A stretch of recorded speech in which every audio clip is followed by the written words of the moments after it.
Well, hello, hello, hello. How are you? I'm well. How about yourself, Michelle? I am doing okay. Today was a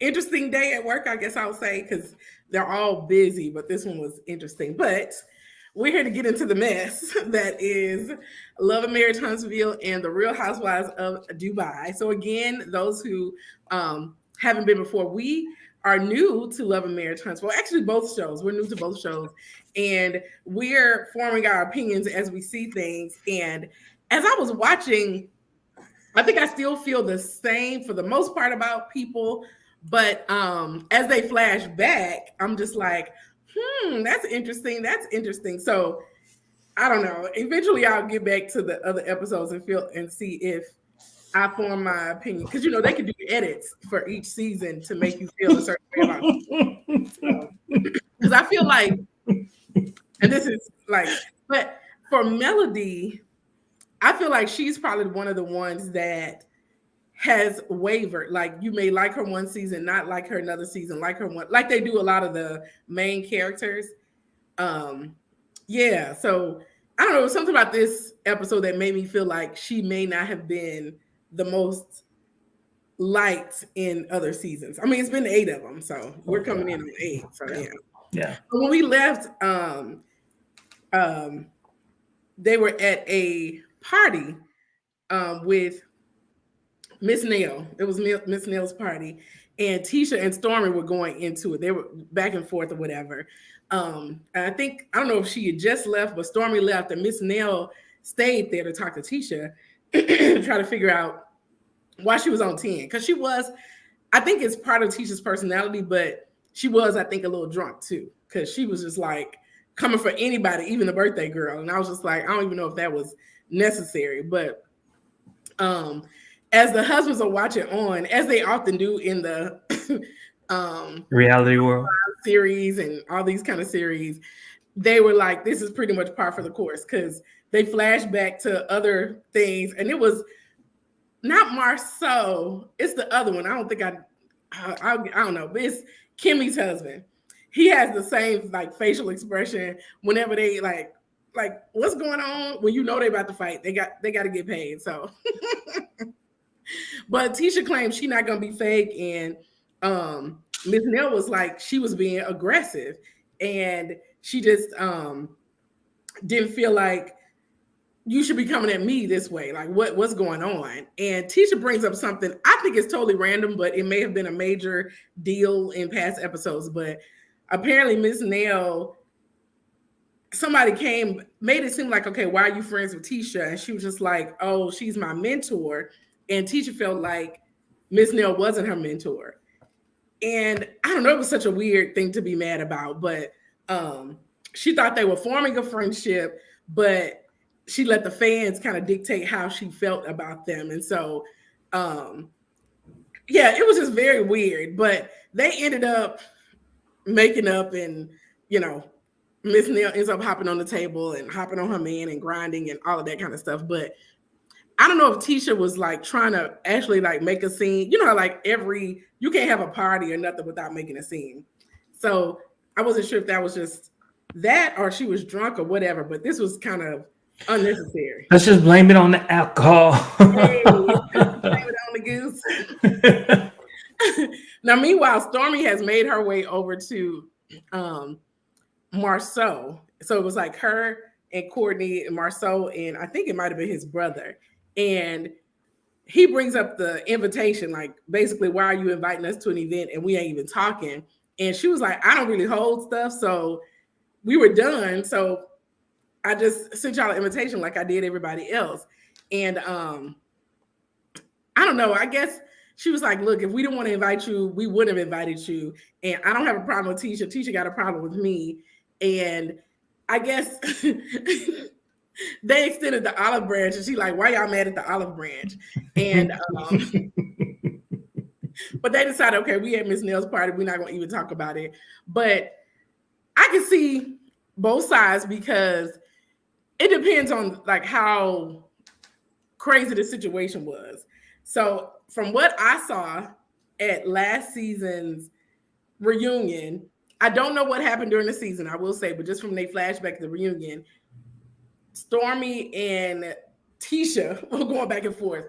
And she said Tisha owed people money or something, and no, she said Stormy owed people money, and Stormy was like, I'm a millionaire, I got more money than all y'all.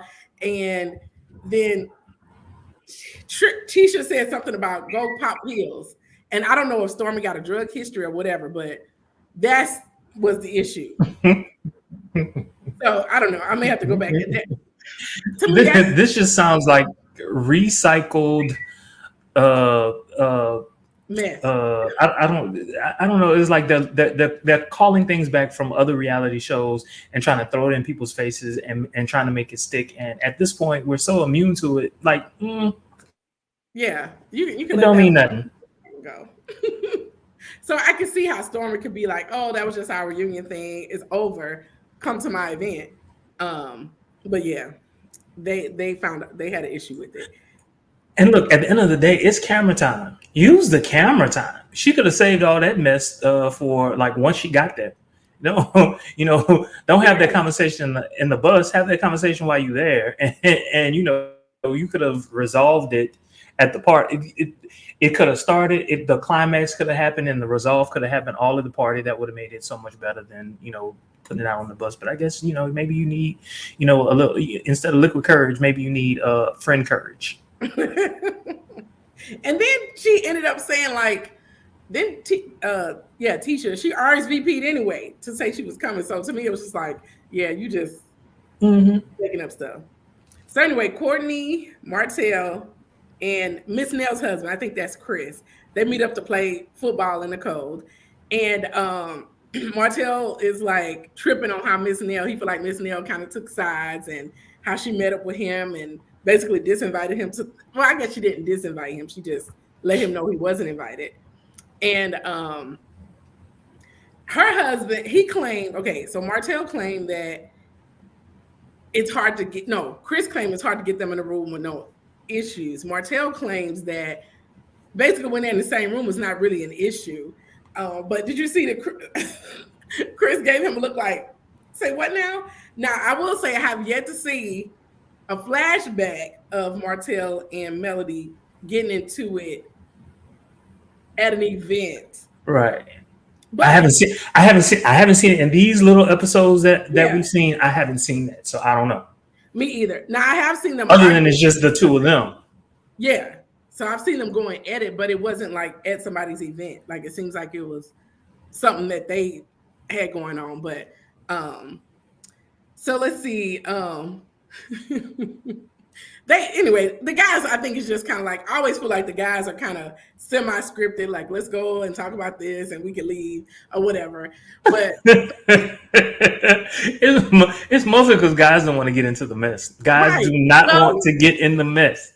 I will say, I feel like Marceau and a little bit of Martell want to get into the mess. For sure, Marceau. So the two brothers, it's the browner skinned brother that's married to Trisha. He looked like he wanted to get in the mess. So this is what I'm gonna say about Martell. I don't think he wants to get into the mess. Not Martell, Marceau, but Martell. Well, I'm talking about Martell. I don't think he wants to get into the mess, but when the mess comes to him, I think he likes it. I think he revels in it. Like, yeah. And most often he is the mess. Like he is the mess. Because what you saying that with Chris was like, I think he said like, yeah, she told me she didn't invite me. He was like, well, what'd she say? Because he wanted to know like what y'all talk about. He wanted to know the tea. But basically he was like, she told me, I gave my opinion and she did what she wanted to do. So he talked about the Lovers and Friends event and how he was asked to be a model, but he wasn't sure because he don't feel like his body was quite right. And working with Trisha might help him. But so one little workout, that ain't gonna do nothing. That ain't gonna do nothing. And it must be. Go ahead. No, but it's a nice way to get on TV. So do what you gotta do. Yeah. But I'm sorry, you were gonna say? Put it all into the timeline. No, this is a conversation. So, and I'm just judging by the arms in the shirt because I've seen guys that they have on a shirt and you don't realize they have a nice body till they take it off. Martell, like his arms are like nice in a shirt. And it could be the tailoring or whatever. So either he didn't want to do it or his abs weren't quite together as he wanted to. But So okay, yeah. So this is the thing. mm-hmm. Most guys want the washboard abs. But what I'm realizing is that women don't, I'm not going to say that they don't like the washboard abs, but you don't necessarily have to have all of that. You just got to have it. You just got to look a certain way and carry it in a certain way, and you good.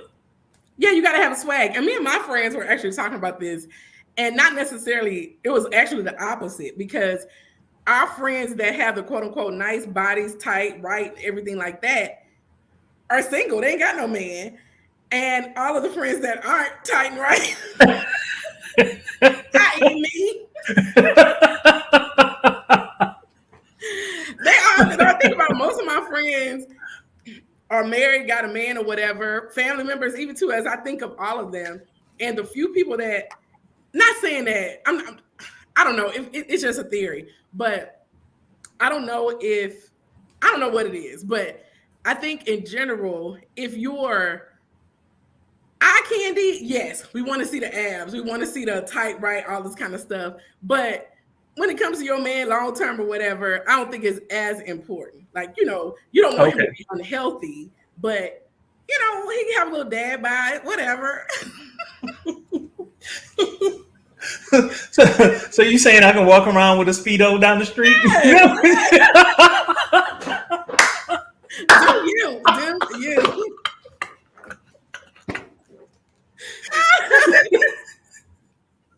Oh my gosh. But yeah, so I feel like I feel like Martell would have been just fine doing it. I don't think he didn't want to do it. It was just for him and Tisha to have a scene. Or Trisha, I keep saying Tisha. Trisha, they had too many common names. Marceau, Martell, Trisha, Tisha, Stormy. Anyway. Long jaw. Just long jaw. Did you notice the face this time? Did you pay attention to her face not moving? Like, even when I saw her smiling a lot. And I was just paying attention to the smile. It was like I just paid attention to the smile. Her smile, okay. She had a nice smile. So I paid more attention to that than everything else. Okay. But you know what? As I'm thinking about it, yeah, her eyes didn't smile. Yeah, nothing else moves. It's just here and below. Mm-hmm. No, what you call it? No smize? No, I think a smize is like modeling type thing, but I just feel like I don't know how old she is. And honestly, they kept talking about her body, but I didn't see her body until this episode. I don't know if you noticed it before, but even when like Stormy was like, "Oh my gosh, what the body you got?" and she spin her around, they didn't really show her body, so I assume she had a nice body because everybody was talking about it. But it's my first time actually seeing how fit she was or whatever. But in any case. Are you talking about the episode where she and her boyfriend were modeling? Is that the episode you're talking about? No, this is the one. This was the one particularly is when her first scene on the show ever, when she was with Stormy, and they were at like a little cafe or something. It was like a lunch or coffee or something, and she was like, "Hey, girl," and she was like, "Look at that body," and she like spin her around. It was just like her intro, and I couldn't really see her body. I just saw she was thin, but I couldn't see any muscles or body, anything like that. Okay. But in case, Tisha and her husband talk. So it looks like I wasn't quite sure if they're living at this rental property or they're always there, but the first time they were here, it was like a rental property. But in any case, they're there. And so they started talking about marriage and stuff that's going on, the project, and him bidding on the stuff or whatever. And they mentioned that they invited Mel to speak at a Black Business Expo, I guess, event that they've been having. And she wasn't able to make it because she had a prior engagement. And also mentioned that Mel wants to talk to Martell about his comment about she wants to talk to Marceau about his comment about Martell. So because they were friends or whatever they were before, whenever something happens in the news dealing with their marriage drama, the blogs, news people, they come to them. And he was like, they always get caught up in it. So anyway, it just ended up being a bad situation. In this particular instance, this is more at the dinner, but they showed the text. And so he did say, semi like thoughts and prayers, but he did a sidebar. It was like, but for real though, free Martell, free Martell, which I ain't gonna lie, if it was my friend, and I feel like, at least from the history, it seems like Mel may not always have been on the positive side in the past. He probably can see both sides. So he was like, free my boy, because, I'm sure she up to some mess. I don't know. But what was interesting about them is, what did they say? They talked about the whole story, blah, blah, blah, blah. They talked about her going off on people at Miss Nell's party. And he was like, if I could offer you some feedback, you got to work on your accountability. And she was just like, I don't want to talk about accountability right now. You always calling me out on my stuff. And she feels like she takes accountability, and she don't really. But her default is the defensive, he was saying. And so she was like, you call me out every single time I make a mistake. And he was like, no, I don't. You think this is the only mistakes you make? And she was like, it doesn't matter how she feels. She's going to do whatever she wants, whatever. So in any case, I thought this was an interesting conversation, because as a couple, you do want to have that person to kind of call you out and not in public. This was in private. I mean, it was on camera, but I thought, now I'm not a Marceau fan by any means, because he's hit or miss, but I feel like that was some good advice, because she does, from what I've seen, she doesn't take accountability, because what she did at Miss Nell's party was kind of like out the box. And she was like, she feels like she's taking accountability. And I don't know if he constantly does this to her, but she feels like he's always calling her out and not supporting her or backing her up. And I feel like there is a time for your husband to back you up if you're right and if you ain't wrong. But it's also time to say, look, babe, what you did at that party, that wasn't right. You could have done this a little better. And so I was actually team Marceau in this scene, unfortunately.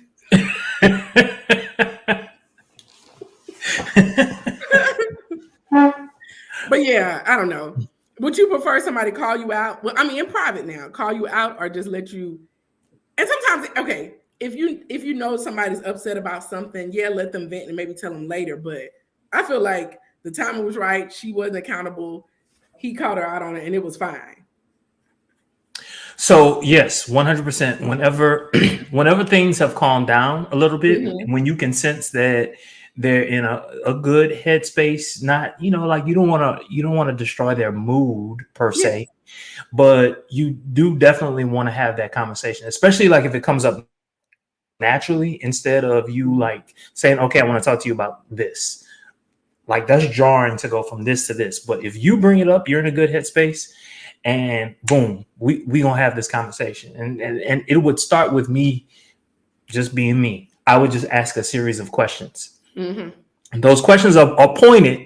Yes. I'm trying to get you to see what you did wrong without me having to tell you what you did wrong. I want you to see for yourself what you did wrong.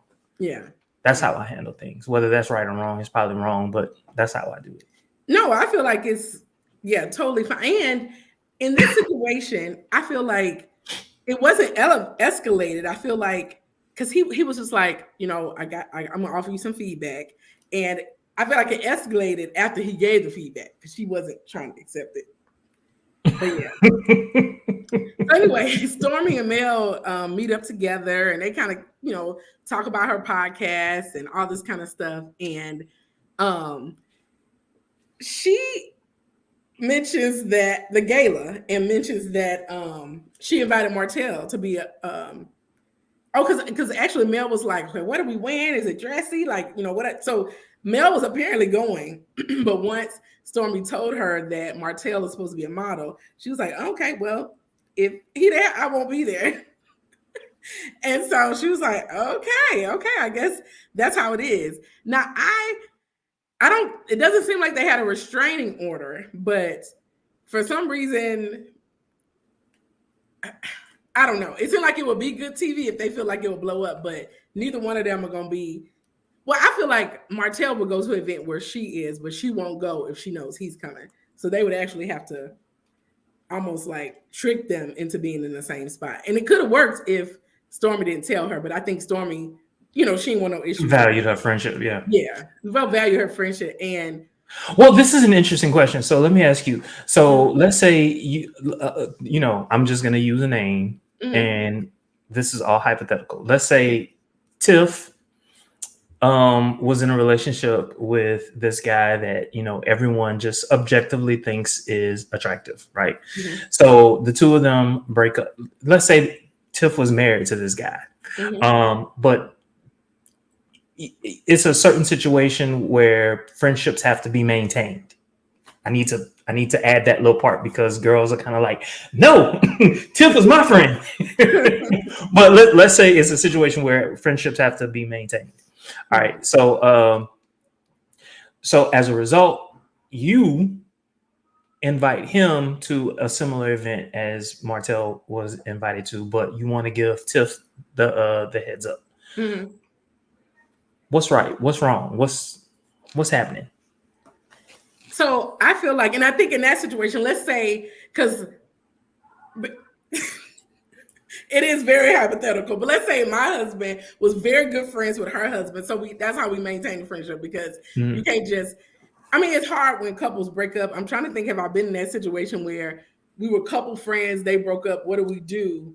The only situation I could think of, it was easy, so I can't compare that one. It was like, oh, we choose this side. It was family. So it was easy. But I think I would warn, Tiffany. I would say, look, your man is fine. He ain't gonna be a model in my I'm sorry he did all that stuff, but girl, I'm just letting you know. Yeah. So I do think I would let them know in that instance, especially at in a public event where they both will be there. But I feel like a public event off camera would be fine. You can be all the way on your side, they can be all the way on their side. But if it's like a dinner party or like something a little more intimate, then for sure keep them away from each other, But yeah. I don't think it was wrong for her. Another question. Do you think our set of friends, given that set of situations, let's not necessarily think about Tiff, but our set of friends, would they still show up? Knowing that the ex was there? I think so. As long as if it was like hosted by this person or focused on that person, maybe not. But if they're just coming to support me or whoever, I feel like they would show up. Yeah. And I'm assuming they would understand that, somebody's not here because the other one is. Yeah. But let me see. That was just a demonstration of how I handle things. I'll just ask a series of questions and I'll get you to see. That's what I figured you were doing when you went to home. Hypothetical. But let's see. Okay, Marcella and Tricia, they work out, and she introduces herself to him, since the kind of play on how he introduced himself to her, like they know each other. And it's interesting that both of them were just like, I don't normally work out with men, and he claimed he don't normally train with women, but here they are. And I didn't see a whole lot of working out. I'm just letting you know, but of course it was, edited. But yeah, I didn't see much working out. Let's see. I didn't write much about that, so it must not been too much going on. Do you remember anything special about that? No. Okay, yeah. I think I don't know why they made that scene, but they wanted, the people want to know, did they have a sexual encounter in the past? That's true. That's true. I don't think they did. Yeah, I don't think they did. Oh, she did bring up I think this is gonna be a common theme with her still being married to this guy. And so he was like, oh, is Ken a side dude? And she was like, no, he was like, he is a little bit. And he said something about Mel had a side dude. I don't know anything about her having a side dude or not, but the only thing I've ever heard off, like through the grapevine or in just stuff that you heard about Martell was that he was a cheater. So I'm like, how dare he call somebody a side? Somebody had a side something. But anyway, I don't think. Ken is a side dude, but I would consider him a side dude.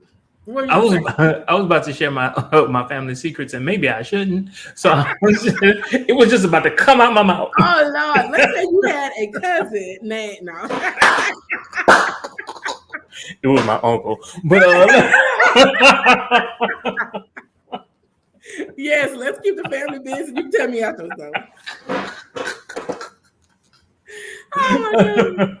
So, Marceau and Mel finally meet up, and they are meeting essentially to kind of talk through what I think I kind of hinted at it earlier, but they kind of play niceties, and she asked about how the expo was, and she was like, "I'm so sorry, I couldn't be there," blah blah blah blah, and they decided like not to hold on to any issues because basically if you let things fester and build up, it just kind of blows up. So they wanted to come meet each other, get all the stuff off the table. So he talks about how the same thing he told his wife, people come to them or whatever, asking for their opinion and advice. And also in this particular case, because their names are so close, people thought it was him. So they were just like, what's going on with you being arrested? So he felt like he had to make a statement. So she claims whenever they was going through their stuff, so apparently they went through stuff in the past, she didn't say nothing. Like people would ask her, come to her, get her opinion, advice. She never said anything. And so he didn't do that though. So he was just like, look, I had to say something. He showed her the text, and that's where he put like, for real though, free Martell. And that is, she was not happy. So that was kind of the end of one episode and kind of merged into the next one. And she was like, how dare you? That was so disrespectful. So they go back and forth, arguing back and forth. I mean, I don't think it was anybody else in this coffee shop, but I think, okay, this is just a thing. Do you think when they book these restaurants or whatever, it's free advertisement for them, so that's good. Mm-hmm. But do they say, okay, look, we filming, so it might be some mess, it might be some yelling, glass throwing, water, whatever, but y'all okay with that? And they say, yeah, sure, film. And then I think so. I don't know. Mm-hmm. Because the little white girl, when they were she was leaving, I was like, that latte was amazing, I'll be back. She was like, she sure did. She sure did. But he mentions also the mellometers. So my view of these mellometers, it are like almost, and I guess when I think about it, like Nene had her people, that was team Nene, Portia had her people, and I guess Melody has her people.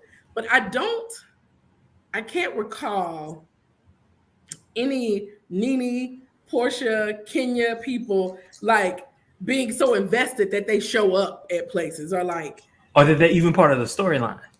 Yeah, that's true too, that they're part of the storyline. So I'm like, either these people are so over the top, or I don't know. So I got to get more and more. Which one said? I was about to say which character. Which character said they're stupid? they have no brains. I can't remember something along those lines. Something along those lines, and it was just like, dang, is it that bad? But I mean, when you're thinking about a whole lot of people who have been scorned, they identify. I'm assuming that is why they identify with her. I didn't think about that, but that could be. Yeah, it's just like, oh, my man cheated on me too. Let's, anti-men. I don't know, but they were very vocal at that. That's a lot. That's a lot of emotion that's wrapped up into why they follow. I'm assuming, because I have absolutely no idea. But he made a semi good point, but I don't know. So, Melody made a semi good point. What she was saying was, because he was like, oh, look, you got your mellow meters or whatever, and they attack us and you want us to basically control. It's almost like the millimeters are speaking for them. And then she flipped and was like, well, what is about your mother-in-law? How am I supposed to control the millimeters when you can't control your own mother-in-law, who you could semi-control? And they kind of go on a little bit more, and then Melody leaves out, and without paying, I guess, because he's like, let me ask you a question. Can you control your mother-in-law? Right. I'm going to ask myself a question. If my mama was alive, can I control my mom? Hell no. I can't control my mom. And so I got to go if she wants to cuss you out, she going to cuss you out. So I need to go back and watch whatever seasons it was, because sound like Tisha is a hot mess, but her mama must have been even more of a hot mess, because not only, I guess, she must have been incorporated in the show, but they can't control her. She's still in the mess, like replying and responding and coming. So yeah. So anyway, Stormy and Destiny meet up. I thought Stormy's hair was so cute because she usually wearing the wigs and she wore her natural hair. I don't know if you remember where it was like a curly, I don't know. It was so cute. I don't know why. I just thought, because some people, the transition from the natural hair to the wigs is so drastic that you don't even recognize them. Because like Kimmy, she wears her natural hair sometimes and it's cute, but when she put that wig on, you don't know who she is. But I feel like Stormy at least looks the same, like it's not like that big of a drastic, but I thought she was cute. But anyway, apparently her and Destiny have a history where, because they flash back, I don't know if you remember, they flash back to they almost got into an altercation or fight or something at some event. So her and Destiny don't have a good history with each other, but here they are. And they catch up and talk about stuff. But one of the things Stormy mentioned is she moving to a different warehouse for her body glaze. Oh, I forgot to do that. I meant to check, because in my TikTok algorithm, there's this body glaze that is constantly being advertised. And I wonder if that's hers. But they'll be like, oh my gosh, we only had, I don't know. So I'm gonna go back and check if I remember. But in any case, she moving out of there. And one of the reasons is a millimeter, which I kind of hinted to her before, but came up there. And she happened not to be there, but what would happen? I mean, I'm just like, I guess I got other stuff going on, but I'm never that invested in a reality show when I'm about to go do anything. But even like people feel that way about political candidates. It's ridiculous. Like, I'm like, y'all, come on now. Ooh, speaking of, I got to talk to you about something that recently happened politically. I want to talk to you about it offline. I don't want to say it on. I don't want to say it. Okay.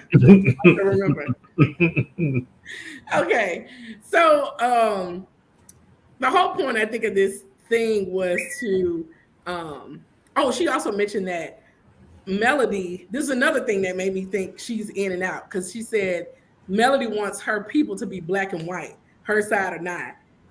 But she plays gray all day. So I'm like, that's interesting. And this is what Destiny said.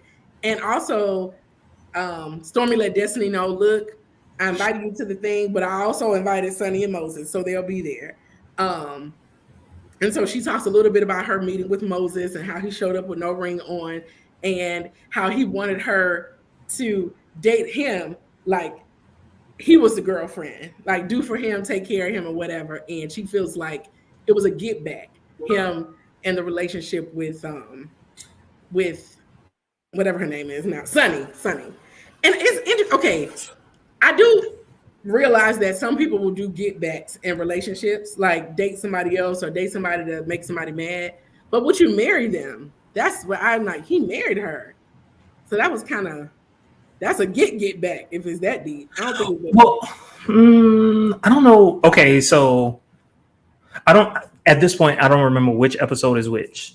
Okay, so I'm gonna just say, so this might be a later episode than 6 or 7. But he goes on to explain his history, and at that point, once he explains his history, I haven't got there yet.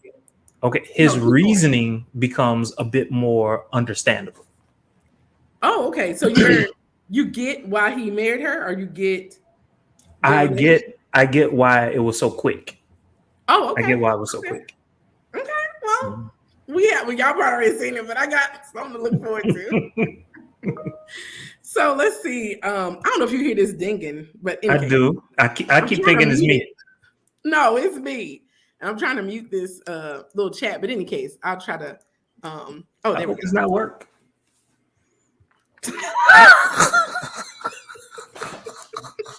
It's not.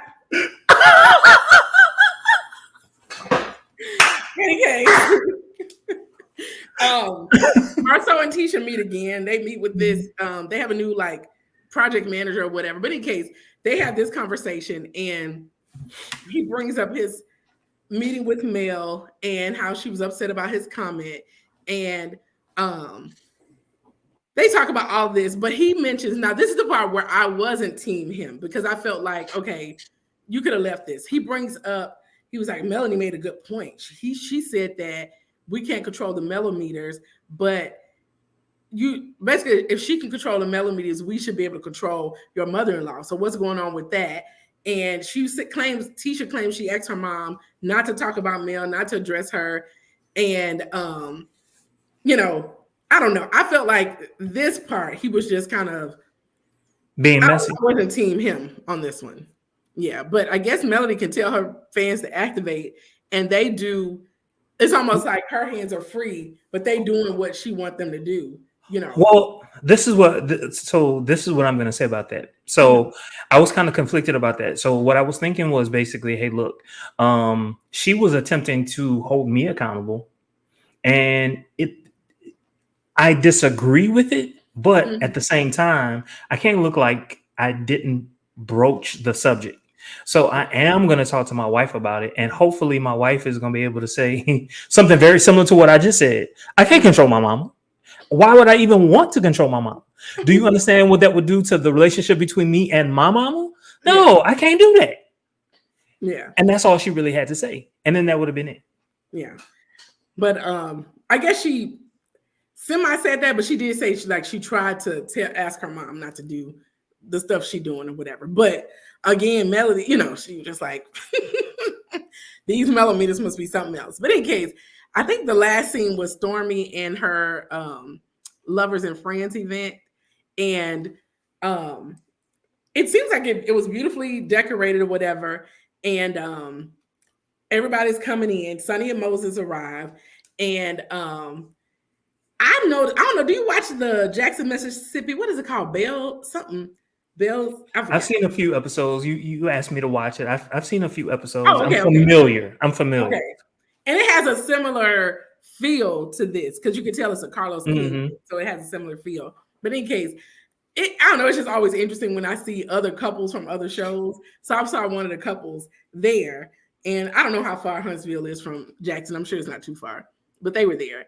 But anyway, Miss Nell comes in and she's surprised to see Sonny there. And I don't know, I'm so confused. So I can't wait to see what episode you are because they have these strong opinions about Sonny and how she was such good friends with Destiny and she was the producer and all this kind of stuff, but they don't know her. So I'm just like, I don't know how the producers work on the show or if Destiny wasn't that much of a character on the show because she apparently wasn't there last season. So this is what I gathered, and the only reason I've gathered this much is because I love Star Trek, and so like I'll watch like some documentaries and all kinds of other stuff. What I do know is that a producer is assigned to a star, right? Okay. So there's one producer who's tasked with dealing with this one star who's on the show, and they'll go to that star and they'll say, hey, look. Now I'm talking about something that's scripted, right? So they'll go to that star and they'll say, hey, look. So for today, we're going over this. Where would you like the camera set up? What do you think is happening in this scene? Are you going to cry in this scene? Or all these different types of questions, and then they go and they relay that back to the director. Okay. Right. And so if it's similar, that producer is only talking to whoever's in charge of the show. Okay, so it's them to Carlos. They're not really interacting. Okay, because I'm just like, anyway, she introduces herself, Miss Nell, and she was like, well, how y'all hook up? And I'm just like, y'all got some nerve. Y'all don't even know these people. And they basically asking the same questions everybody else asked. They got their story together. They met in July, started dating in August. I mean, they ain't breaking from that story. And it may be true, but same thing. So they hug it out. She was just like, well, look. Now, this is what I'm gonna say. Okay. I've been in some sordid details in my past. Okay. You've been a side guy. I've been all of the above. I've been Sunny, I've been Moses, and I've been Destiny. Secret love. Okay. And you get your story together. You get it together, and it just depends on how good everybody is. Mm-hmm. To where like everybody is like, okay, it makes sense, but like they'll go with it. They'll go with it. It just depends on how good you are. Yeah. So now, do you got to watch be an actor. DR from Detroit? Never. It's a show on Amazon Prime. It's really good, so I think you should watch it anyway. But it's a very interesting show. This is such a sidebar, but interesting show because it's very comedic, but it's like a crime investigation show, but it's funny and it's Black people. And then I feel like if you're from Detroit, you probably get a lot of stuff out of it that we probably don't even get because we're not from Detroit. But I do know I have friends from Detroit, so some stuff I picked up. Anyway, I said all that to say that in her investigation, one of her clues was that, hold up, their stories were too close. It was almost like they rehearsed it. It was just like, now, typically, like people could tell the same story, but you may don't use the same words. Yeah, or something like that. But it was like they had rehearsed, like, we're going to say this, and this. And so that was one of her clues. But in case, so all of you side girls out there. And boys. And side boys. If you want to remain truthful, add a little slight nuance. But in any case, so Destiny arrives to the thing. And so this is the whole, Sunny pulls her to the side for a conversation. And I do like that Stormy didn't mess up her event. She was like, look, I need some drama at my event, but what y'all not about to do is mess it up. So come on in this side back room and y'all talk it out. Destiny don't really want to talk. But anyway, they end up talking anyway. And Sunny asked her basically why you didn't respond, but you went on a podcast to discuss all of this. And she was like, look, I'm a public figure. Why wouldn't I discuss my public life on a public platform? And Sunny was like, but you weren't at the time. And I got to feel Destiny didn't really want to have this conversation, but this is really her reason for being on the show because she wasn't on there before. So she asked again, like, when did they get together? And of course, they got their same timeline, July, August timeline. She was like, but we were still together in July and August. And she was like, well, he had a whole girlfriend and another situation. So what does that say about, so Destiny was like, what does that say about you that you get with a guy that got these other girls? And so, of course, Destiny accused her of being a side chick.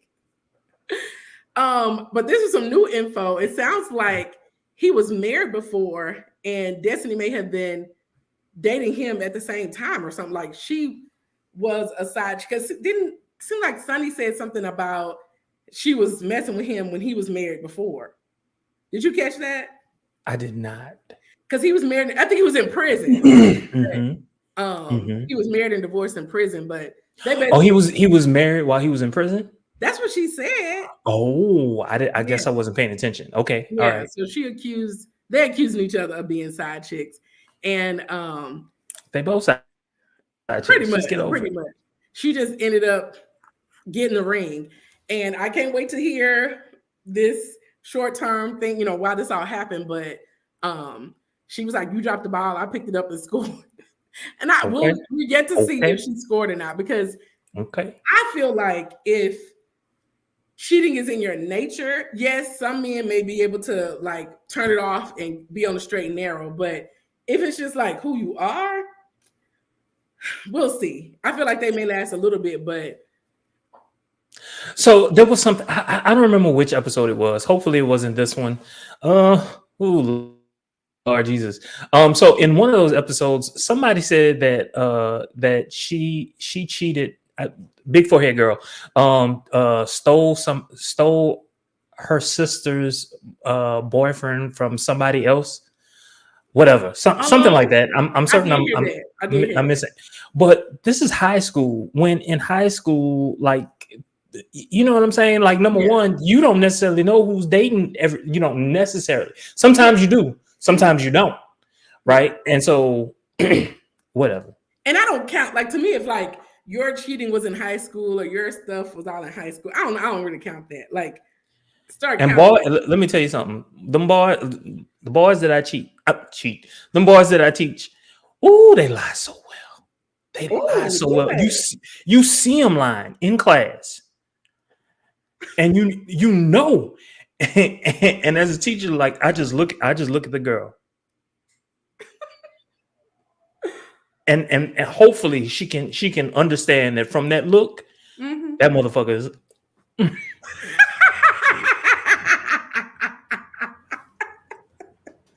because we can't get involved. We can't get Yeah. involved in that. Yeah. We can't get involved, but we see and we hear so much, and we do our very best to kind of help and steer these kids. But at the same time, sometimes, like a guy, a male talking to a girl, Mm-hmm.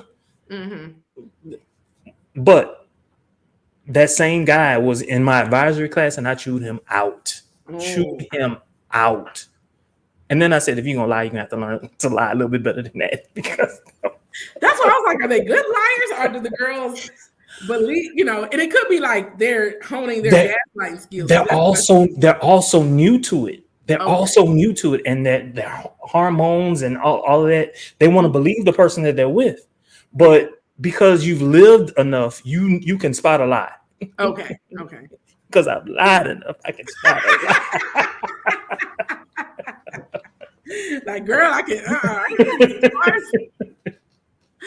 Oh my god. So, let's see. Destiny and Miss Nail talk. Oh yeah. That's where she mentioned that Stormy had did the same thing to her friend's sister in high school, all this kind of stuff, and that's what she felt like he chose to hurt her. And but you know, she was. It is what it is. And let me see. Stormy and Courtney. Oh, this was at the end of the episode, so this was interesting. Her husband Courtney was like, the police popped up at the warehouse looking for you today. And she was like, what they looking at for me for? So she calls, and I guess you could be shocked and don't know what it is, but apparently she had 2 warrants for her arrest for harassing communication and disorderly conduct. And I guess she cussed out that millimeter stalker lady and came to the warehouse, and now she got to turn herself into jail. I'm like, whoa, wow. So yeah. All of that was news to me. The fact that somebody else can come on your property and then charge you, I've never heard that before in my life. And Never. I don't know Alabama laws, but is cussing people out arresting offense, or I don't know, harassing communication? I mean, she could have lied. There's no, you don't know exactly what she said. Yeah, that's like, unless she threatened her, like, come on my property Mhm. again, I'm gonna pop. You know, it could have been something. So maybe that's what it was. But that was episodes 7 and 8. So we're getting Oh, there. 7. I thought it was 6 and 7. Oh, okay. Well, Yes. Lord. Oh yeah, 7 and 8. That's okay. We're catching up.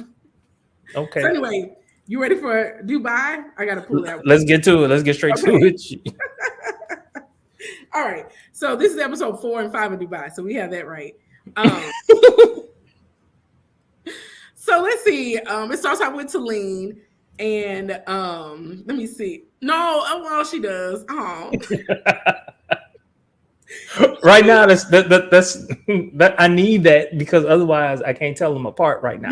yeah. But that's her. I was gonna say it wasn't, but it was. So there was I guess a fitness void in Dubai, and so she started this boot camp for women or whatever. And I don't know. I do like that I'm learning stuff, a lot of stuff about Emirates, Dubai, Muslim culture, all that kind of stuff.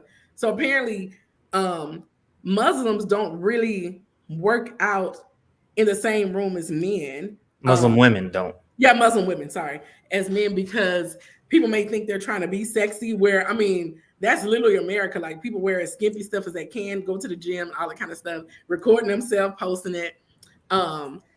So yeah. So, but anyway, she's starting this business, and then her husband, she mentions that he wants a boy, and she just getting her business started because, and she doesn't know if she want to stop that to get pregnant again, all that kind of stuff.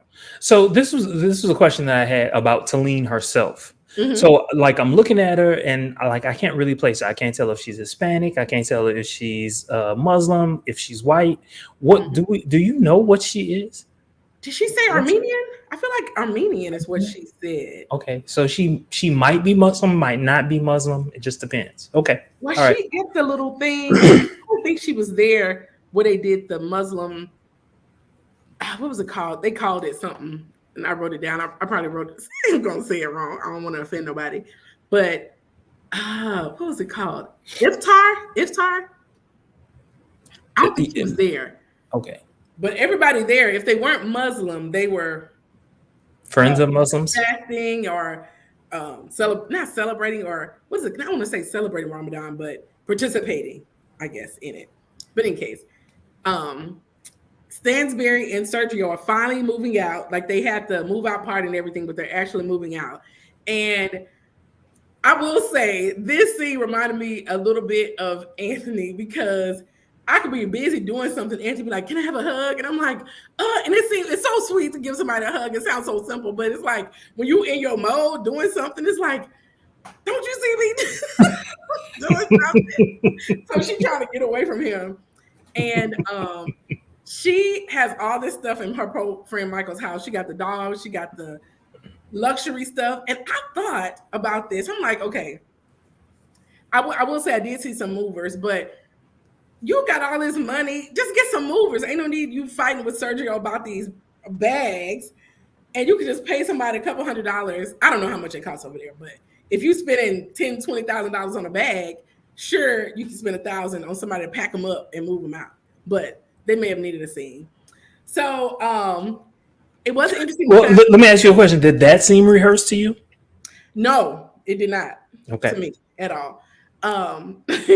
So apparently in Dubai, if you're coming from another country, not only because of her age, she had to go through all this stuff to get a mortgage, but you have to have 3-year working history and credit to move or to be a part of the mortgage or whatever. And so everything's in her name.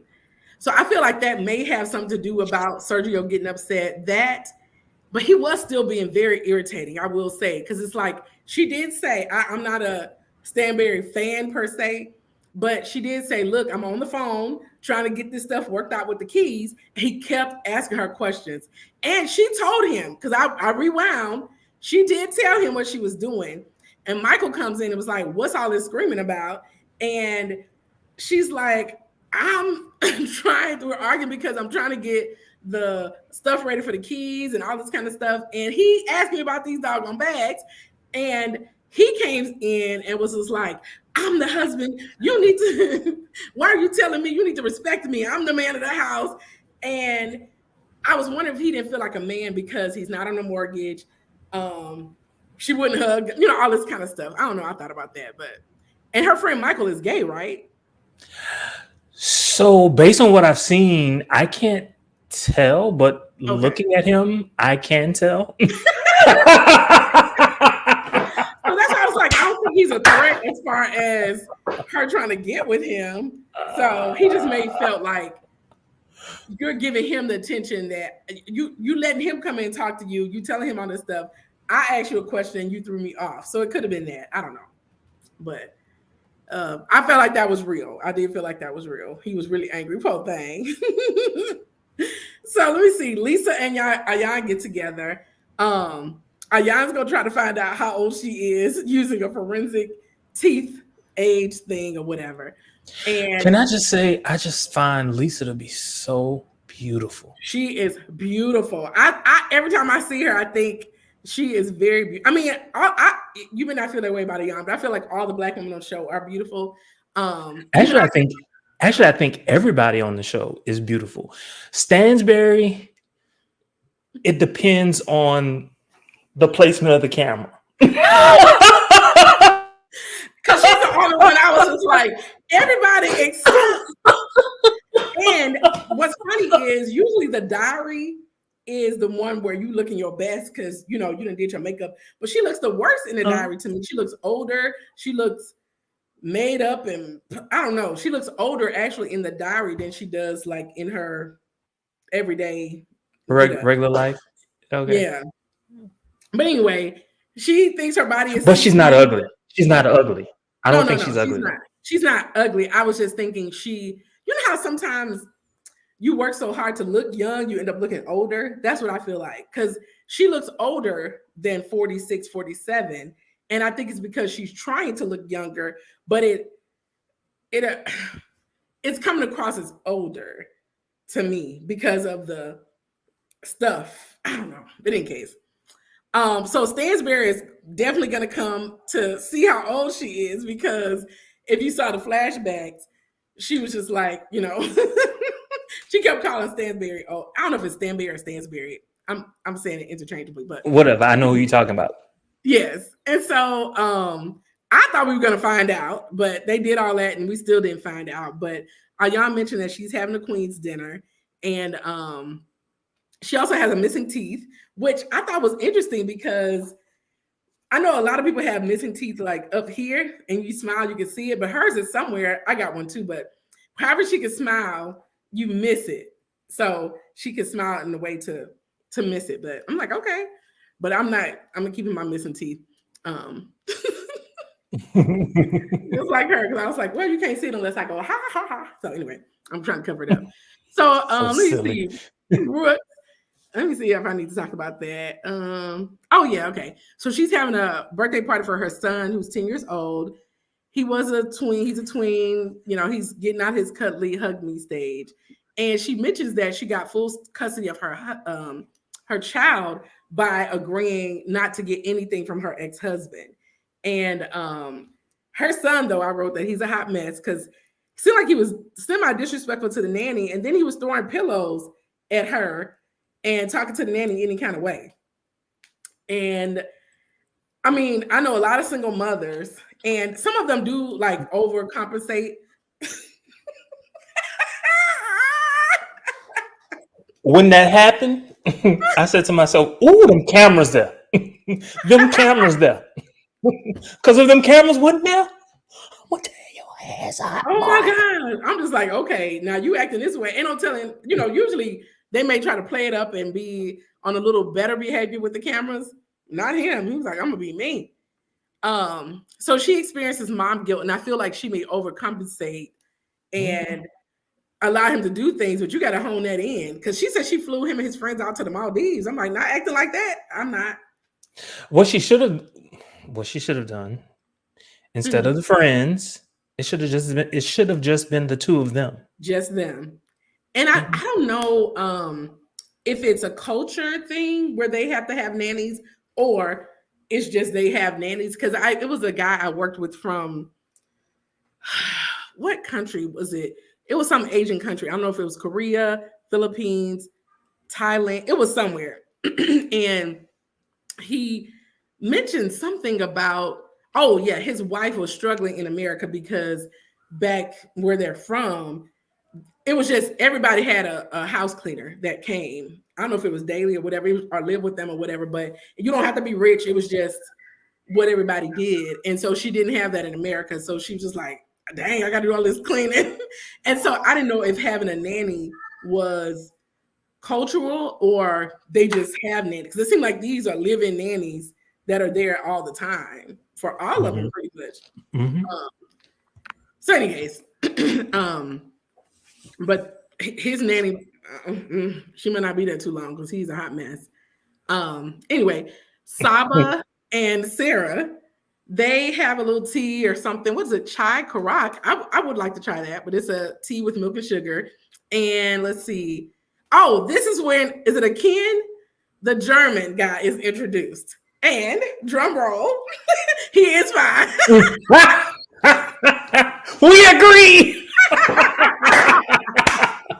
Yes, immediately I was like, okay. And I mean, I will say, you pumped him up. You kind of like lowered my expectations, but you pumped him up. And yes, he exceeded. He was nice. He was nice. And so Saba was like, okay, I need to interview him because, sometimes your friends may be all, goo eyed, but I need to just see what he all about or whatever. So we'll meet him later. But anyway, Caroline and Sergio, Caroline Stanberry, they're in their new home. It does look beautiful. It's not finished. They're still sleeping on the floor, but Michael was like, stay out of his house. Now, Sergio did apologize for how he acted, and he was blaming it on the stress, and he didn't realize he had that anger in him. So I just mentioned her dogs. I don't know how new these dogs are, but she treated them better than her kids, and they're not potty trained. I'm like, them dogs need to be outside, not peeing on my new floor that people can't wear heels on or whatever. But so dogs, when they're in a new space, it is typical for them to pee. Oh, okay. They're kind of like marking where they live. Okay. Yeah. Mm-hmm. Okay. Well, so it was gonna happen. It was gonna happen. It was just okay. That's why I don't have none. Anthony really wants a dog, but yeah, he'll just have the dog sit people. But in case, let me see. Talene, what is she doing? I guess they have a chef and a driver, a cook and a nanny or whatever. But so she's trying to make some cookies or whatever. Let me see. This is nothing, whatever. Okay, so the ladies are preparing to go to Ayan's dinner party, and she has it at the same place that Beyonce did her little singing thing, and she's waiting for them, all this kind of stuff, and she really was entertaining herself for real. I like Ayan. In any case, she was entertaining herself. The ladies all come, and they all look beautiful at this thing. They all have to wear black, and they were going back and forth about VIP versus VVIP. I'm like, y'all can just let that one go. That's what I was rolling my eyes to. I was like, can we leave that alone? Please. Jesus. That was so episode 1. So, Ayan mentioned that Brooks and Stanberry were acting like everything is great, but it's not. And Stanberry said they're like in a Cold War. So I was like, okay. Now, they do discuss Sarah's boo, the German and African man. I don't know if you noticed when we actually met him, she said, where from Africa are you from? And he said, my dad is American and my mom is German. Mm-hmm. And I thought about it because if he's from Germany, a lot of people outside the country, not that they don't see race, but if you're American, you're American. You're not necessarily black. You're American. So it was Ayan, I believe. I believe it was Ayan who first said African German. So in her head, what she knew was this man was black or dark skinned. So she just being from Africa, she just said African, meaning my race. Yeah. And it depends like what country you come from, how you define race or define, because he may say African American, meaning you came from Africa and now you're American, you're African American, where we equate that with just anybody that's black. Somebody came from Africa that made you African American. So anyway, I just thought that was interesting. So let's see. The ladies love on each other, which was nice. And then when Brooks is when she's complimenting Stanberry, Lisa is kind of giggling to herself because I guess it was odd that they did that or whatever, but basically whatever she said, she thought it was interesting. Now, this is the part that was the drama when Talene pulled Caroline Stanberry to the side, and she mentioned that Sergio brought up a few things when they were together that she wanted to address with her. And he said that he feels disrespected by her kids. And she was like, basically, are you and Sergio okay? Now, I think it's interesting in these shows. Of course, they have to do this stuff. But if I'm in a new friend group, I'm not asking you about your man and your relationship. It's just like, I got to get to know you first and a little better before I'm asking you, are you and your husband okay? But in any case. This is a case where the producers were like, this is a storyline for you. Yeah, it's going to be temporary, but this is a storyline for you. And depending on how she reacts, it might blow up. So you got to ask her the question. So exactly. She did. Yeah, I absolutely agree with that. And so of course she says they're okay because who are you? But I mean, she was very Stanberry. I think was very cordial. It wasn't ugly or anything. I actually think that she received it. Yeah. So anyway, she said she had spoke to her daughter about how she speaks to Sergio, and she basically appreciates her bringing it to her privately versus like in front of everybody. Syndicates, but she did think it was a little concerning that Sergio, basically it's something about her husband come to her from somewhat of a stranger, if you think about it. But she thinks about him. She met him when he was 24. Now he's a father of 3 kids, one that's closer in age to him than she is. And she doesn't want him to stay if basically the door is open for him to leave. Like whenever he feels like he needs to leave, he can leave. And she's given her marriage 10 to 15 years. And he can exit whenever he wants to. So that was interesting to me. I wasn't shocked because that just seems like who Stanberry is, but it's almost like, hey, we love each other, let's do this. But at any point, you're not feeling it or I'm not feeling it, we could be out. Which in normal American relationships, the thing is, if we're not feeling it, let's go to counseling or let's try to work it out, where it's just like, hey, you know what?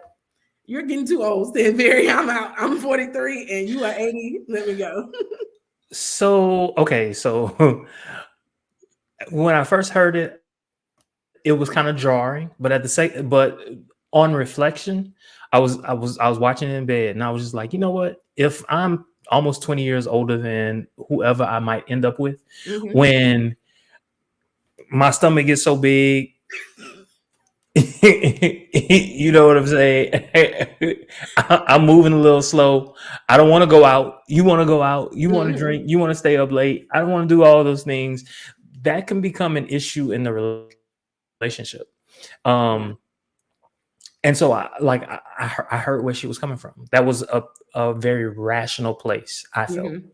I agree. Because I mean, with divorce rates being so high, people probably feel like that anyway, and then ends up happening anyway. They don't even have to be that much older. It could just be we grew apart or whatever.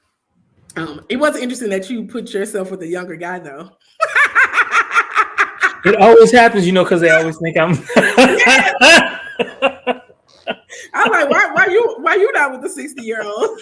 I can't find them. I'm trying to find a sugar daddy, and they are. All I get is the 20-year-olds. Oh, that's all I get. That is funny. So anyway, they come back to the table, and of course, everybody will know, like, what did we miss? Like, what y'all was talking about? And they was like, oh, nothing. And just looking out for a friend. And so Lisa and Talene kept going a little bit back and forth. And Talene was like, I don't know what everybody's up in arms about. And Lisa was like, nobody's up in arms. And this is why I love Ayan. She was like, oh, I wanted to know what was going on. She sure did. And that was funny. I ain't gonna lie. That was funny. Oh my gosh. And so Lisa started going at it with Talene calling her a B a couple of times. And I don't know. I just feel like the argument was unnecessary, but they did what they had to do because it wasn't really, it was all loving before that. So wait, okay. So I can't, the one that kept calling the other one a B, that's the one that we said was so beautiful. What's her name again? Lisa. Yeah, with the E. I felt like she did a little too much. Yeah, it was a bit much. That's why I was like, it was unnecessary. I understand, like, a lot of times when you're getting in a back and forth and it's almost come to like its end, but in your head, like when you're the one who says something that's out of line, in your head it's not done. You hear that it's done, but in your head it's not done, and so you say that last little thing to get the last word in, and you blow everything up. Yeah. And I feel like she probably, because Talene is new to the show this season, that's the person. It's like it's easy to pick on the new girl versus if that was same situation with Caroline, she wouldn't have done that. Or Stanberry, I should say. Any other Carolines. So anyway, in the speaking of beautiful women, the other Caroline, what's her last name? Brooks. She is beautiful too, especially when they showed that picture of her when she was young. I was like, my life would have been changed. Life would have been changed. Oh my god! Yeah, No, she probably a hot mess. She probably a hot mess. But she probably. was beautiful. We see she a hot mess already. Whew. But yeah, so.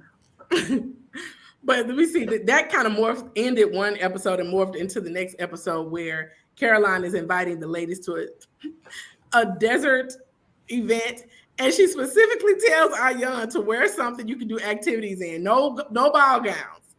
But she didn't listen, of course. So they're still moving into the house, sleeping on the floor. Sergio's family is coming in 2 days, and Ayan comes to visit her.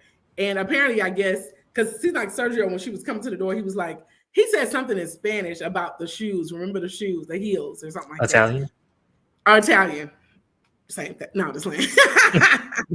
And Actually, Ayan, of course, huh? What'd you say? Actually, so we all know that the Italian language comes from the Roman language, right? So Rome, like most of Europe, not all of Europe, but most of Southern Europe, they all spoke Roman, right? And so when the Roman Empire fell, all those people were still speaking Roman, but over time, all of their languages changed and they became their own distinct languages. But the Spanish language is the closest one to the Italian language. Still to this day. Okay.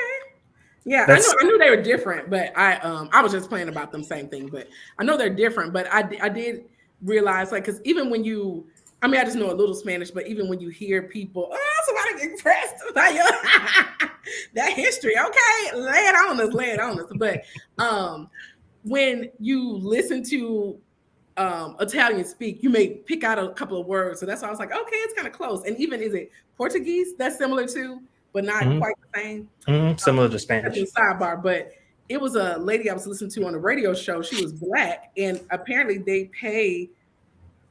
You get free medical school or something like that in Portuguese, or somehow she got it free, but she didn't know the language. So whatever program she was in, she had to go to the classes where they're speaking another language, and then learn it and interpret all the medical stuff like outside of class and stuff. Anyway, it was an interesting story, but she has her degree now for free from there. In case, and it apparently was really good, all that kind of stuff. So in case, they're still moving in, and Ayan comes. Apparently, 10 minutes before they came, she was like, "Oh yeah, don't wear heels." You know, Ayan gonna have on heels and a full bound gown wherever she goes. I mean, I'm trying to figure out what she wear to bed, because I don't know if I've seen her in anything except for like, not just like going out to a nice dinner or church. I mean, like runway everywhere. So look, she said herself, her body is 60, her mind is 30. She got to cover everything up. No, she got a nice body. Don't do Ayan. She got a nice body for 60 or for however she is. She does have a nice body. I ain't gonna lie about that. I don't know how old she is. She looks good, but because they're bringing up that age storyline, I'm thinking she probably like 40-ish, 50. Yeah, I don't know. She doesn't look it, but the fact that they're bringing it up and she's so confused about her age, we'll see. I don't know, but they kind of give her a tour of the house.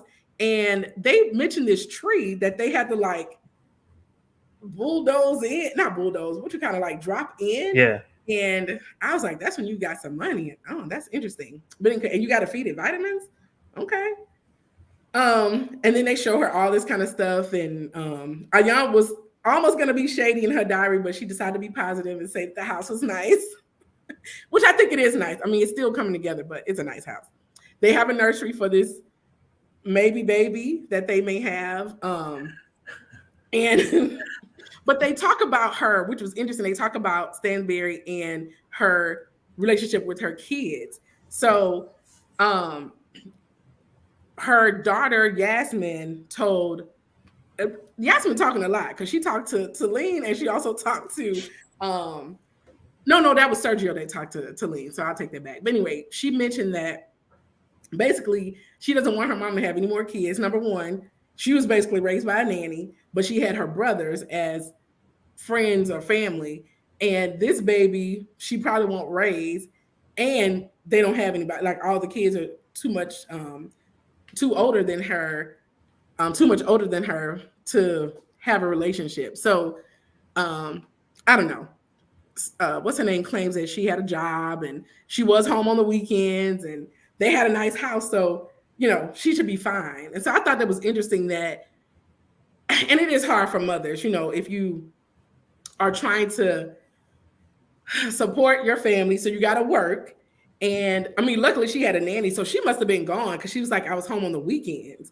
But that's also how she was raised because in the couple of episodes I watched from the first season, her parents sent her off to boarding school. So she saw them a couple of times a year. So that's what she's used to.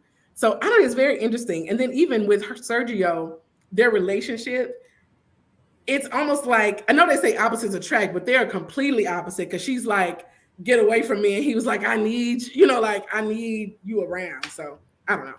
But Sergio does plan to be an active father. So I will feel like I do feel like he would be a good father if he had a son. He would be a good mother and she would be a good father. Yes. That part. So let me see. Talene, do I need to talk about this? Okay. The only thing I'll bring up about Talene at the little duck park with her kids is she talked to her husband about, they talk about having a son. He wants an heir and, all this kind of stuff. But she mentioned that this is a mess. After the dinner, Brooks calls her at 2 a.m. to tell her that she heard that Stanberry said to Lisa that she doesn't know why Talene pulled her away because they're not friends like that. So Talene called Stanberry and was like, oh, who said that? Did you say that? She was like, I didn't say that. And so Stanberry was like, it must have been Lisa that said something to Brooks. So she calls Lisa and told her the stuff that Brooks told Talene. And it was stuff that they claim they never said. And I'm assuming they may not have because it does seem like they somewhat fess up to the stuff they actually say. Or if the cameras were rolling, they would have caught it. But anyway, somebody said Brooks was an instigator. And this was like full instigator mode. Like some mess. Telephone game, a mess. Let me see. Lisa does her mini roast shoot. I don't think nothing was with that. Sarah, this is where we meet Akeem, the German man or whatever. So she brings her son on the date, and apparently they had been hanging out either the day before or earlier that day. He calls him the caramel man and caramel seduction. I was like, not the son seeing it too. He got everybody mesmerized, but she likes him. He checks all the boxes, and he passed the test with the sons. He passed the abs test, everything. Her only thing is she doesn't want her son to get too attached, just in case they don't work out. It's like, okay, now her son is liking this guy or whatever. And her son basically was like, okay, when are you going to be my dad or stepdad? Because you would be a great dad. So I don't know if that was prompted or what, but that's a little boy. No. Okay. Yeah. But that would be very embarrassing if you're just somewhat dating somebody. But I thought it was. But how do you think he handled it? I thought he handled it well. Yeah, and it didn't seem like he minded the question at all. No. And I didn't know if it was like, okay, I'm on TV. I can get more jobs, or if he's actually interested. So I didn't get any weird vibes or any vibes where it seemed like he was being, what do they call it? They call Todd that and all this kind of people opportunistic. I didn't get that from him. Oh, I don't know, but I didn't get it. I didn't get it either. I didn't even get that from Todd, to be honest. I didn't either. But I mean, I'm going by what her mom was saying. It was a scheme that Todd set up. Let's see. Stanberry and her husband, Sergio, they go to the fertility clinic and to talk the whole baby stuff. Another interesting tidbit is that they don't have surrogacy in Dubai. Like if you want to be have a surrogate, you got to either go to what they say, Spain or US. Mm-hmm. And she said, I don't know how I feel about that. Like I'll have a baby and I'll forget in 9 months that I have one. I'm like, not you forgetting. But to borrow a phrase that you just said, it sounded very much like her character. That's true. That's true. She would totally forget. Sergio will remind her though, but she Every basically, day. if she wants to carry it, Every day. yeah, And he would be the type, can you get an ultrasound today? yeah. Let's go to America to get this. Yeah, he'll be there, and I think he may even because he was. I just think it's cute, but I mean, I can see it being irritating too. But he wants to take the pregnancy pictures, like holding the stomach and all that kind of stuff, and so he wants her to have the baby. That's unrealistic, sir. That's unrealistic. Well, actually, it's not because she has a good embryo, and if there's nothing wrong with her uterus, the issue is the eggs. The uterus can hold because babies like it's stories of mothers carrying their daughter's baby. So the daughter has a messed up uterus, but she got good eggs, and the mama will carry the baby. So it's really the uterus that's the issue. I just need him to be a bit more realistic considering her age. Now anything could happen. Yeah. Now the health issues surrounding a 47-year-old pregnant woman is another issue too. Yeah, but she can do it. I don't want to make it like she can't, but she's not gonna because she's not motherly. I don't think she want to mess up her. I don't even know if she has the best body, but whatever she done. It's not. She doesn't have a bad body. She's nicely shaped. I think. Okay. So she don't want to mess that up. I don't know about her ass though. I just know her shape. She has a nice shape. I don't know. Okay. Yeah. I don't recall seeing one. So I'm gonna go with she doesn't have one, but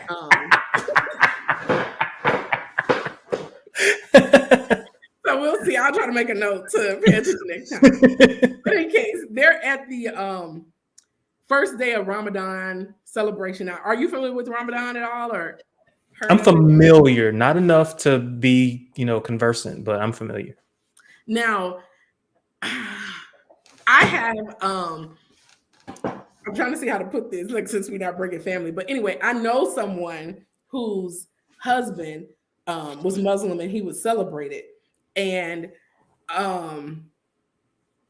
but it was interesting because I didn't know it stopped you from doing anything. Now, I guess you have to not be around temptations, but it just happened to be family stuff going on.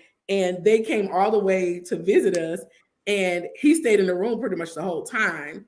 And I don't know if it's because the food will be tempting or what, because it wasn't like he was praying all day or nothing like that. Like I don't know. But in case, let me leave that out of there.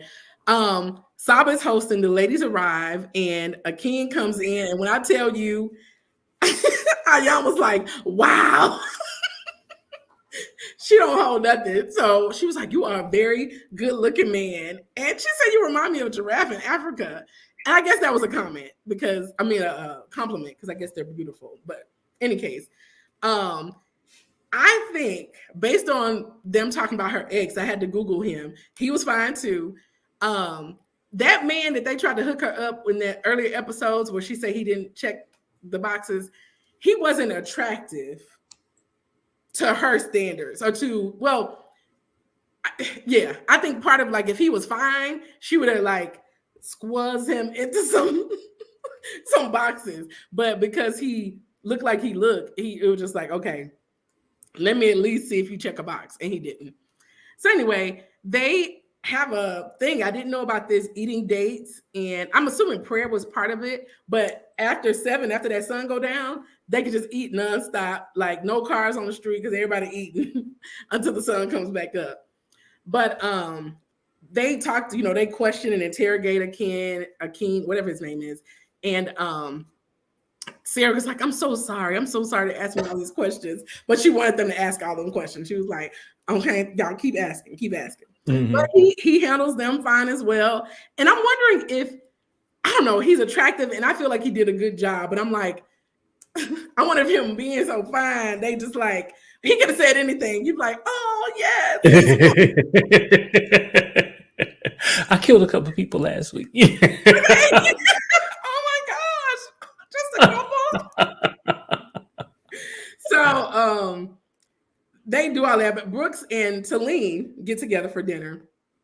They talk about Akeem again or whatever and mention how She said that Brooks looks like a very thin astronaut, but she's losing weight because she has a stressful job and she's working hard. And that could be, well, no, she just got time for drama. So I was gonna say that could be why she's doing what she does, but that takes time too. So Talene decides to tell her about herself, kind of like, she feels as though she's been an instigator behind the scenes. And she was like, she thinks that because she's not giving her blind loyalty, there is an issue or whatever. So they discussed the whole telephone game or whatever. And what's interesting is instead of them kind of like fully talking it out, she was just like, well, let's move forward from this. And Bruce was like, there's no moving forward. I'm good. And I'm like, dang. So I don't know. That was interesting because it's supposed to have been her friend over 10 years. And I mean, I know it's one thing like to have your friend on the show and make friends with your quote unquote enemies, but try to talk it out. Let me see. The last thing was Stansberry and her little desert event. Sergio parents come there with all their bags, and she purposely planned this event when they got there because she doesn't, I don't know, she's not a relationship person, clearly, because she was just like, I'm just trying to get away from there. But they all come, Ayan comes in a gown and totally missed the memo. And they had to go to wherever they were in a minivan, which was hilarious with them trying to fit in this minivan. But they get to this place and they have luxury cars waiting for them to ride. Talene gets in the car with Stansberry and Brooks gives her a side eye.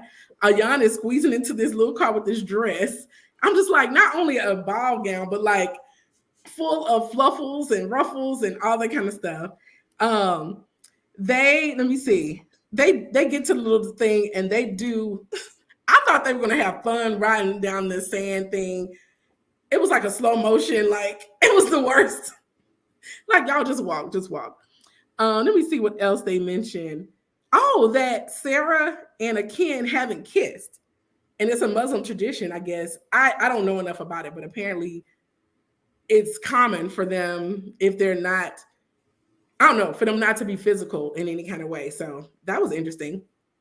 And then Brooks, I think the last thing I remember is saying that she was been in therapy. So that's why she's been a better person. But Talene mentions that, they got into an altercation and Brooks, actually, she handled it well. So I don't know if it was because she had just talked about her therapy. She wanted to be on that therapy tip, but in any case, but that's kind of where they left it off. We'll see where it goes from there. Brooks actually blows up, but yeah, those 2 episodes were pretty decent.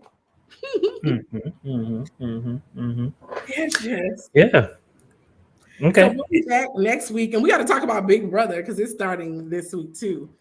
What day? Wednesday, the 17th. When is that? Wednesday? 2 days? Yes. Oh my God. I mean, usually the first week is just like the introductions, get to know the people.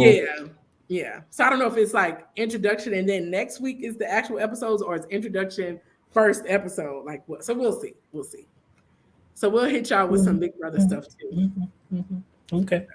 Until next time, y'all. See y'all. Don't forget to like, comment, subscribe, and share. Have a good one. Take care.